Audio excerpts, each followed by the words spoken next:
po jako akawuwo.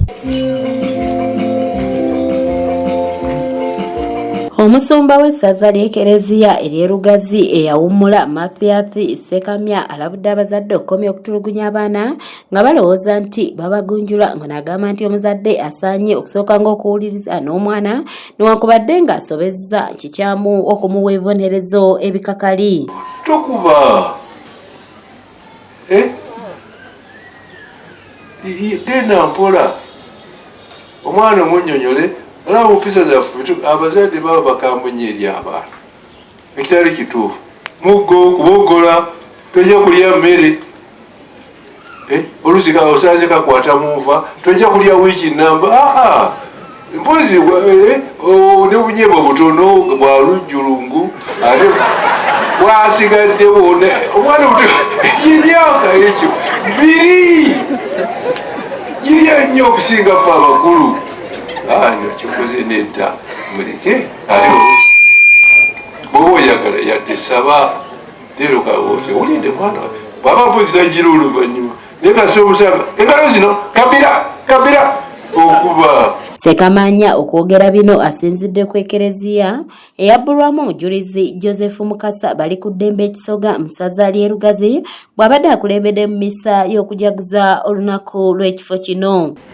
Naffe ani atabbanga kungo kyali zinange nabbanga naye kakulu awoomya.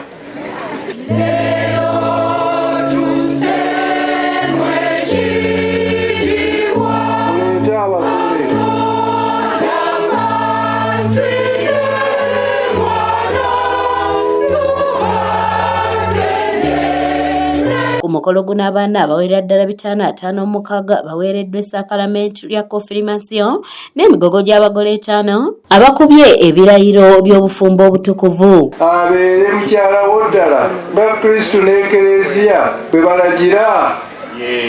Mwagalira ddala njagala. Kosta eyala okumira omwami ono John Waswa abeere balo nga Kristo n'Ekereziya bwe balagira. Njagalira ddala. Kwepete eno otegeere nga nkwagala ate mugamera njakunyererako. Kyenjagala bano abaana bagenda okufuna konfirimansiyo. Abakulu b'Ekereziya ddala abasosolooti n'abasomesa bakoze ogwabwe. Kati oguzigadde gwa bazadde oba ali wa ssenga, wali wa maama muto, wali wa taata muto, oba ali wa muganda we. Kati mwe mulina okwongera bano bebakomye. Tunaabakomyangawo jona luli banaabeera ku mugii tebayingira amagezi naye kati kuba wantandikwa kuba wa musingi gwajja okutwalira obulamu bwabwe abazadde. Omwepisikoopi bano abakuutidde okwagalana era n'alabula abaami okwewala omuze gw'okutuntuza abakyala era nga mu mbeera y'emu abazadde baweereddwa amagezi okusomesa abaana eddiini. Muddala omwami n'omukyala ddala abantu abakulu ekyokubiri mwetawaaza y'abaana bano ekiteezaala. Kati mwe mulina okola nti abaana bano mubayamba ekyo kye bafunye. Ye Yesu asize n'ensigo egende ng'ekula mwe mujja ogirabira okugikoola muveemu etteddene ate nga nabo bakuze balyoke bakole mu mulimu gw'obutume. Yagala munno nga ggwe bweyagala.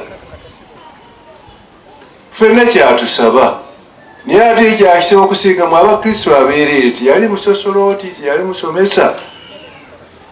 Okwevaamu weka ne weetula nogamba kino nkikole kino kisaanidde okukikola nga bwe ndaba ekitundu kyendimu teri mulala ayinza kukikola nze kankikole.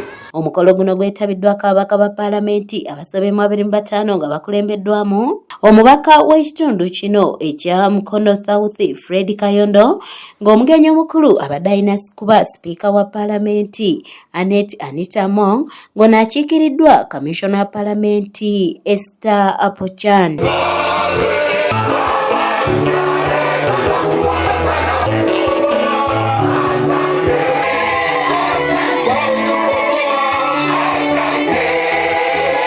Ono ategeezezza nti newankubadde bava mu bibiina by'obufuzi ebyenjawulo kino tekibaleetera kwawukana mu nsonga zikulaakulanya abantu era mu bubaka bw'atisse Apochan omukubiriza w'olukiiko atenderezza omubaka Kayondo okubeera omukozi n'atoola n'obukadde 10 buyambeko ku mulimu guno. We are here to stand with our right honourable speaker and make sure that this sum doesn't stay at this cost.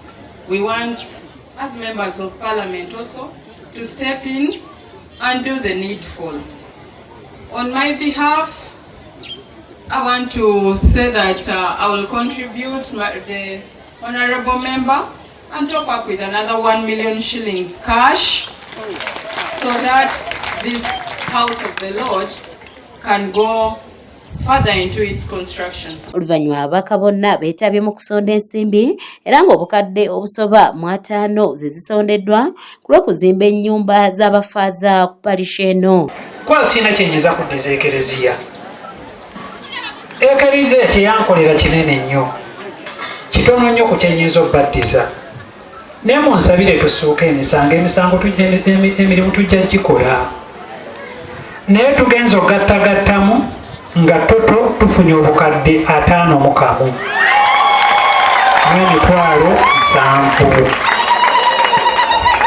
Nga ssente ze tukuŋŋaanyiza mu kaashi obukadde 19. Omubaka Kayondo yeebazizza ababaka banne abamukwatiddeko ku nsonga eno naddala banne bwe batuula akakiiko k'obutonde bw'ensi. Oba akadde kano okwebaza Honorable Kayondo Fred, okwebaza Honorable akiikidde Speaker. Patirisi Kyewalabye yakusakidde eggulire lino ku lwa ABS Television.